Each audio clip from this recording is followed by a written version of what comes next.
Yeah, you gotta do that confidence first.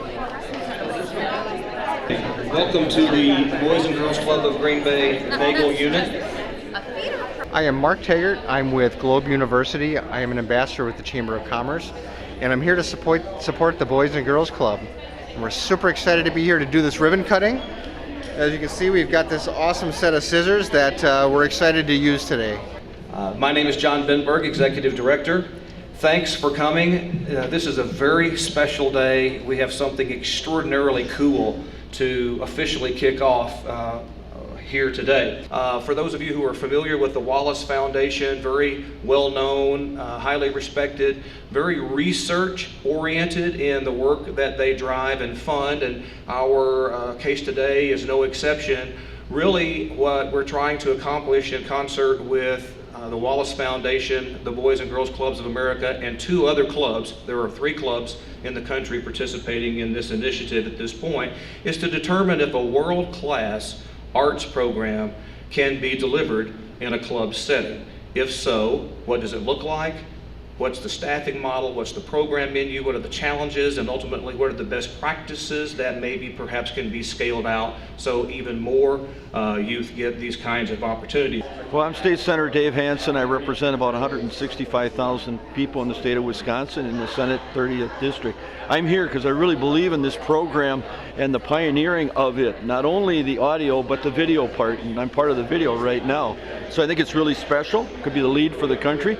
And we talk a lot about science, technology, engineering, and math, STEM, but we really should include and make it STEAM, which would include the arts. And the arts are so very, very beneficial, and may we never ever do enough in that area, because those are the kids that are going to succeed in every area. So the arts and music and video, that's what it's all about. So we're thrilled to be one of the 3 clubs in America that were chosen for this, and it's been unlike much of the other work that we do because of its research nature and some of the expectations about failing forward. We've been encouraged to push the envelope and report challenges and how things have gone well or not so well as part of the learning process. So very interesting for us so far. But part of what this funded initiative consists of is the ability to hire 2 professional practicing teaching artists, one to be based here at the West Side, who I will introduce shortly,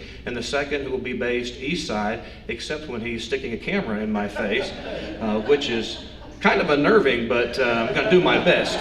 I'm Green Bay Mayor Jim Schmidt, and I am just honored to be here. I look at the Boys and Girls Club, and this is actually my first job some 30 years ago. I started working here, and it's such an important community asset. And you know, today we are really celebrating an upgrade to education, technology, the arts, and you know, that's what we're attracting here in the greater Green Bay community. I mean, these are the kids who are going to be our future, and so many of these kids, you know, have talent that they just don't get the chance to showcase, maybe in their homes or in other school environments. And here we have an opportunity to really connect the sciences, the math, the arts all together under a very safe, proactive environment. Part of the reason I think I know that our club was selected as one of the 3 is the overall and long-standing strength of program here, including our other arts professionals who have been doing this for a long time. So it's our overall competency and strength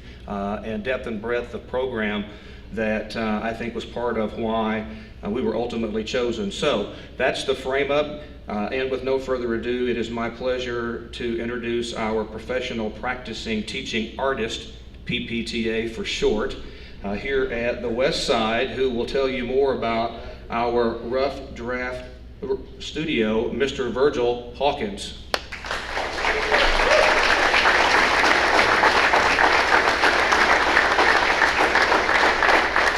Good afternoon. Thank you guys for being here. This is really a tremendous occasion for the Boys and Girls Club here in Green Bay.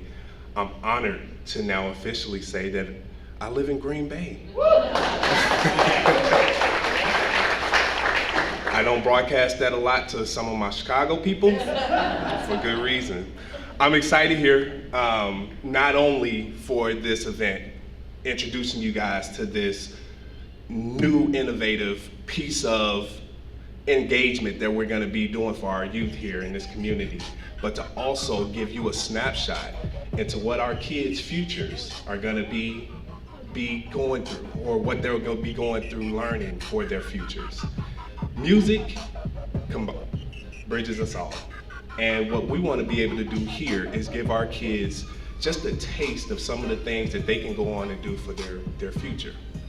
As you walk through the studio here in a little bit, the Music Learning Lab, you'll see a bunch of different things that are eye-catching and glimmering, the computers, the technology. But I want you to understand what's happening here in Green Bay at this club. We have the ability to become one of the few fully interactive audio teaching learning labs. When the kids come in, they'll be engaged with music, they'll be engaged with video, graphic design, and all the things that we know and see that kids like to do, but on a completely different level. They'll be learning, not knowing that they're learning. They'll be getting this access, the ability for them to go home and still practice the concepts that they'll be learning here. And then the Boys and Girls Club does one thing that they continue to do very well, is be a resource for the kids that need it most. So as we open up our Music Learning Lab, I want to make sure that you guys understand that your role of making sure that our kids, our community, knows about this resource, highly important. All right, on the count of three. 1, 2, 3. All right, 3. All right. It's official. Dan, thank you.